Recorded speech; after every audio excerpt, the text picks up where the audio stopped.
سلام رفیق، حالت چطور امروز؟ خوبی انشالله؟ در ادامه مباحثمون امروز میخوایم در مورد خواب صحبت کنیم. خیلی مبحث مهمیه. خیلی از بچه ها میان جای ما میگن آقای یزدانی من اصلا نمیتونم جلوی خوابمو بگیرم، همش کسلم، خوابم میاد. یا خیلی ها میگن آقا من تا 2-3 نصف شب خوابم نمیبره. امروز در مورد بهداشت خواب میخوایم صحبت کنیم و خواب خیلی در فرایند یادگیری مهمه. ببین بچه ها اصول کلی اینه که خواب 6 الی 8 ساعت کمتر یا بیشتر نباشه. ببین عزیزم من کار ندارم که شما خواب کیو میخوای ببینی یا نبینی، ولی مهم اینه که شما کم 6 ساعت، خیلی که بخوابی 8 ساعت باید خواب داشته باشی. 1 تا 4 صبح حتما خواب باش. در کتاب دستان شفابخش خوز سیلوا میگه هر 1 ساعت خواب 1 تا 4 صبح بهتر از 3 ساعت خواب روزه. چرا؟ چون تو اون بازه زمانی امواجی تو فضا وجود داره که باعث آرامش میشه. خداوند هم در قرآن میگه شب را آفریدیم برای آرامش. بنابراین خیلی از بچه‌ها که شبها تا صبح بیدار میمونن، من بهشون میگم مثل میمونه که با کله را بریم. شب برای آرامشه. بهتره که شبها خواب باشید و روزها درس بخونید و خیلی مهمه که خواب ظهر بیشتر از 1 ساعت نباشه. چرا؟ چون ببینید بچه‌ها خواب یه چرخه داره به نام چرخه رم و نان رم. چرخه رمش 45 دقیقه الی 1 ساعت طول میکشه. تو این چرخه خستگی از بدن شما میره بیرون. تو ادبیات دینی هم بهش میگن قیلوله، خواب سبک روزانه. خواب از 45 دقیقه الی 1 ساعت که بگذره وارد چرخه نانرم میشه. تو چرخه نانرم بدن شروع میکنه به سمزدایی از خودش و این سمزدایی باید 4 ساعت طول بکشه.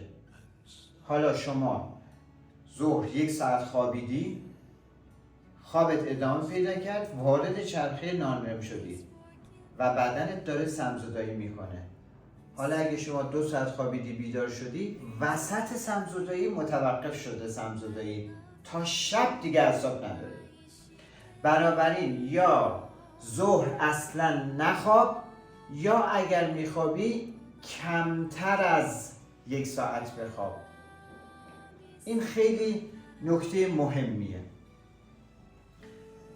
نکته بعدی در مورد خواب اینه که خیلی از بچه‌ها میگن آقا شب من میخوام بخوابم خوابم نمیاد. برای اینکه بهتر بخوابید چند تا توصیه خیلی کلیدی رو بچه‌ها حتما رعایت کنید. اولین نکته اینه که شب قبل خواب دوش بگیرید. البته استثناء هم وجود داره. ببین اکثر آدما وقتی که دوش بگیرن بهتر میخوابن و به ندرت خیلی از آدما خیلی به ندرت پیدا میشن که وقتی دوش بگیره خوابشون میپره. بعضیا دوش بگیرن خوابشون میبره، بعضیا دوش بگیرن خوابشون میپره. شما پیدا کنید که جزء کدوم دسته هست. قبل خواب دوش بگیر. قبل خواب 1 لیوان شیر ولرم بخور. به خواب راحت کمک میکنه. و در رخت خواب که قرار گرفتین از 841 بشمارین 7 تا بیاین پایین.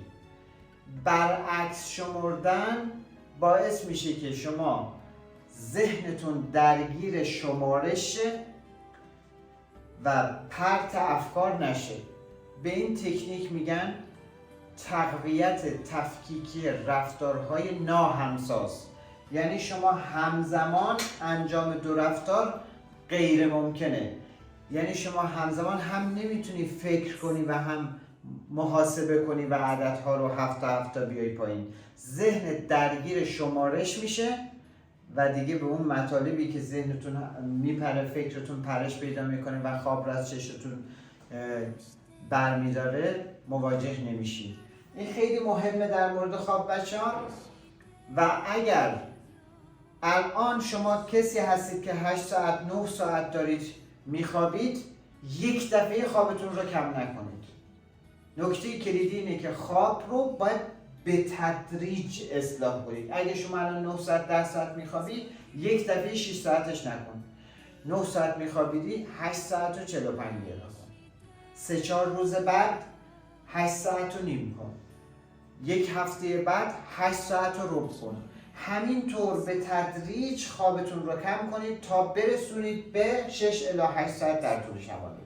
اما بچه ها در بعضی از ماه‌های سال، مثلا بهمن، اسفند و فروردین، میتونید حتی خوابتون رو به 4 ساعت در طول شبانه روز هم برسونید، ولی بعدش به تدریج دوباره خوابتون رو افزایش بدید. توی این بازه کم 3 ماهه میتونید خواب رو تا 4 ساعت در طول شبانه روز هم برسونید. و نکته خیلی مهم اینه که در روزهای منتهی به آزمون، یعنی به کنکور سراسری، خوابتون رو افزایش بدید. چرا؟ چون افزایش خواب در روزهای منتهی به کنکور سراسری باعث میشه که عملکرد حافظتون بهتر بشه و یادآوری مطالب از حافظه بلند مدت به حافظه کوتاه مدت آسان تر بشه. امیدوارم با رعایت درست این چرخه خواب هر روز موفق‌تر و برای یادگیری آماده تر باشید. لایک، کامنت، سابسکرایب یادتون نره بچه‌های من، و برای دیدن ویدیوهای بعدی ما اون زنگوله رو هم فشار بدید. متشکرم.